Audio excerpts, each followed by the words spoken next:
당신은 하나님께 선택받은 특별한 존재입니다. 우리는 모두 한 번쯤 이런 질문을 하며 고민합니다. 나는 왜 태어났을까? 내 삶에는 어떤 의미가 있을까? 하지만 바쁜 일상 속에서 깊이 생각해 볼 시간도 없이 하루하루를 살아가죠.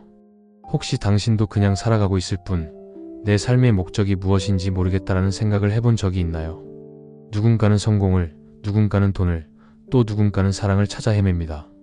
하지만 아무리 많은 것을 얻어도 마음 한구석이 공허한 이유는 무엇일까요? 혹시 우리는 중요한 무언가를 놓치고 있는 것은 아닐까요?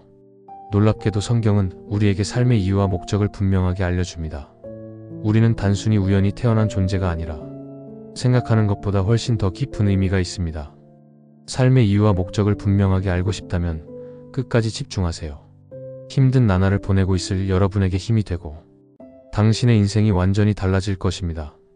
지금부터 그 놀라운 진리를 함께 확인해 보겠습니다. 먼저 하나님은 당신을 특별한 목적을 가지고 창조하셨습니다. 우리는 흔히 자신이 우연히 태어난 존재라고 생각할 때가 많습니다. 내가 왜 태어났을까? 라는 질문을 하며 삶의 의미를 찾지 못한 채 방황하기도 합니다. 하지만 성경은 분명하게 말합니다. 예레미야 1장 5절에서 하나님은 이렇게 말씀하십니다.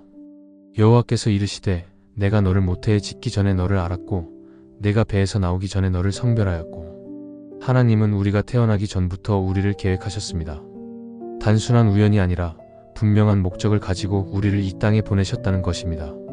당신은 결코 우연히 태어난 존재가 아닙니다. 부모님의 계획과 상관없이 태어났든 원치 않는 환경에서 태어났든 어떠한 상황에서도 하나님은 당신의 존재를 알고 계셨고 당신을 이 땅에 보내신 이유가 있습니다. 우리는 종종 자신의 가치를 스스로 평가하며 나는 부족해, 나는 특별한 사람이 아니야 라고 생각할 수 있습니다. 하지만 하나님은 그렇게 말씀하시지 않습니다. 하나님은 우리가 태어나는 순간부터, 아니 태어나기 전부터 우리의 존재를 알고 계셨고 우리를 향한 계획을 세우셨습니다. 그렇다면 우리는 무엇을 위해 창조되었을까요? 하나님은 우리 각자가 이 땅에서 해야 할 특별한 역할을 준비해 두셨습니다. 당신을 그냥 존재하도록 내버려 두신 것이 아니라 당신이 가진 특별한 재능과 성격, 환경과 경험까지도 모두 하나님의 계획 안에 있습니다. 우리가 살아가면서 경험하는 모든 순간들은 하나님이 우리를 빚어 가시는 과정이며 우리를 통해 이루고자 하시는 목적이 있습니다. 그리고 그 목적은 우리가 성경 속에서 찾을 수 있습니다. 당신은 그 목적을 알고 계신가요? 하나님이 당신을 통해 이루고자 하시는 것은 무엇일까요? 하나님이 우리에게 주신 첫 번째 삶의 목적은 하나님과의 관계를 맺는 것입니다. 많은 사람들이 하나님을 먼 존재로 생각하거나 우리 삶과는 별개라고 여기기도 합니다.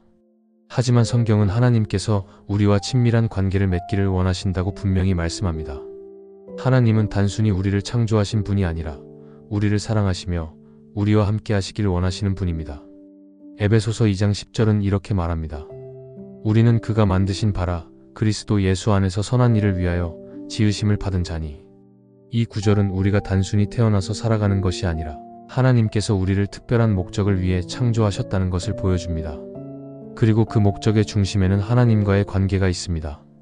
하나님은 우리를 단순히 한 존재로 만든 것이 아니라 그분과 교제하며 살아가도록 창조하셨습니다. 우리는 종종 삶에서 행복을 찾기 위해 돈을 벌고 명예를 쌓고 좋은 인간관계를 맺으려 노력합니다. 하지만 아무리 많은 것을 가져도 진정한 만족과 평안을 느끼지 못하는 경우가 많습니다. 왜 그럴까요? 그것은 우리의 영혼이 하나님과 연결되도록 창조되었기 때문입니다. 하나님과의 관계가 없는 삶은 목적지를 잃어버린 배와 같습니다. 방향 없이 떠돌아다니며 결국 어디로 가야 할지 모르게 됩니다. 하나님과의 관계는 단순한 종교적 의무가 아니라 우리를 위한 가장 큰 축복이자 행복의 원천입니다. 따라서 우리는 먼저 하나님께 기도드리며 그분의 뜻을 깨닫고 따르는 것이 이루어져야 합니다. 하나님이 우리에게 주신 두 번째 삶의 목적은 세상에 선한 영향력을 끼치기입니다. 많은 사람들이 자신의 삶이 작고 보잘것없다고 느낄 때가 있습니다. 하지만 성경은 우리가 세상의 빛과 소금이라고 말합니다. 하나님께서는 우리 한 사람 한 사람을 사용하셔서 세상을 변화시키길 원하십니다. 마태복음 5장 14절은 이렇게 말씀합니다. 너희는 세상의 빛이라 산 위에 있는 동네가 숨기우지 못할 것이요. 이 말씀은 우리가 단순히 살아가는 존재가 아니라 세상을 밝히는 역할을 가진 존재라는 것을 보여줍니다. 빛은 어둠 속에서 길을 비추고 사람들에게 방향을 알려줍니다. 하나님은 우리를 통해 이 세상이 더욱 밝고 따뜻한 곳이 되기를 바라십니다.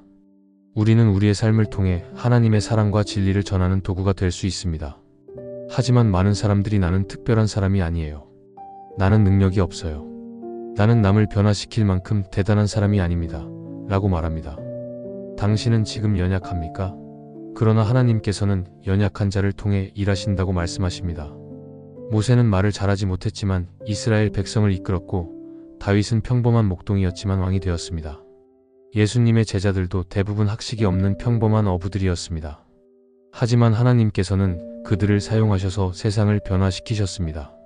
하나님은 당신이 가진 재능과 능력, 성격과 경험까지도 모두 사용하셔서 주변 사람들에게 선한 영향력을 끼치기를 원하십니다. 당신은 지금 어디에 있든 어떤 환경에 있든 하나님의 계획 안에 있습니다. 세상의 빛이 되어 선한 영향력을 끼치는 것, 하나님의 당신을 향한 계획을 잊지 마세요. 하나님이 우리에게 주신 세 번째 삶의 목적은 하나님의 계획을 신뢰하는 것입니다. 우리의 삶에는 때때로 이해할 수 없는 고난과 어려움이 찾아옵니다.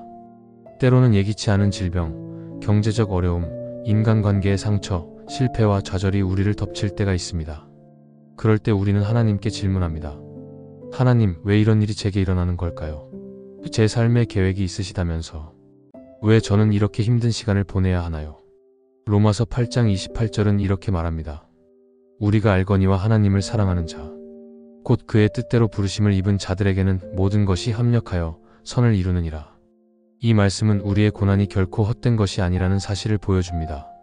하나님을 사랑하는 자들, 즉 하나님의 뜻 안에서 살아가는 자들에게는 삶의 모든 일이 결국 선을 이루는 과정이 됩니다. 지금 당장은 이해할 수 없고 너무나도 힘들지만 하나님께서는 우리가 겪는 모든 일을 사용하셔서 더 큰 선을 이루시는 분입니다.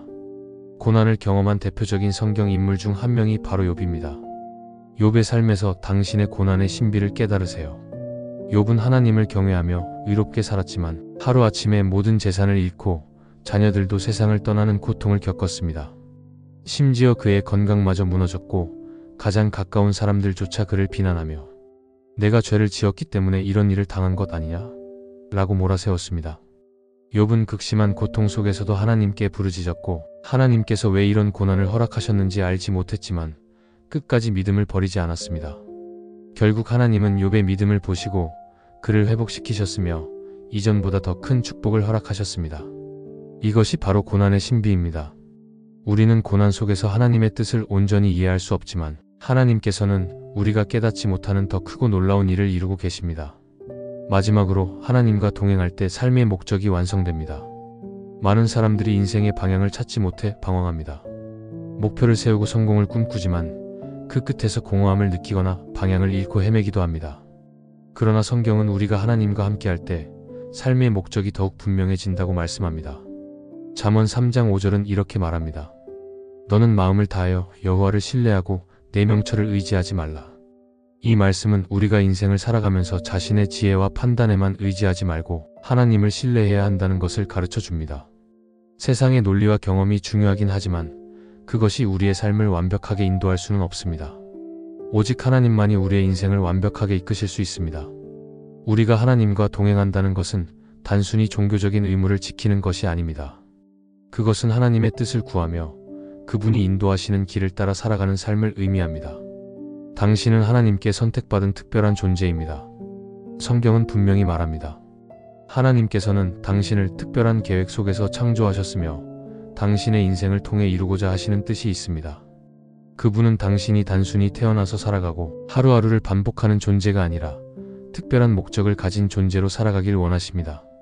우리는 때로 삶의 의미를 찾지 못해 방황하지만 성경은 우리가 하나님과 동행할 때 삶의 목적이 더욱 분명해진다고 가르쳐 줍니다.